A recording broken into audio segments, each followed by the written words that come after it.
I have a lot of hair troubles and I've just always wanted to try a wig, to be honest, because I always want to dye my hair so many different colors, and I know this is gonna make my hair fall out. I used to do it when I was a kid, now I'm just not even going to attempt it anymore. But this is the wig that I got.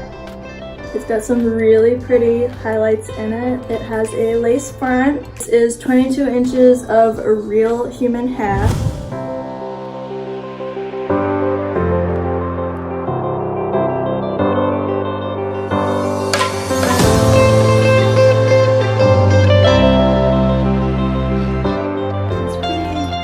Decently long. This is 22 inches, but keep in mind I am very short. But I definitely liking the color. I like the quality. This is my brand new wig from UniWigs.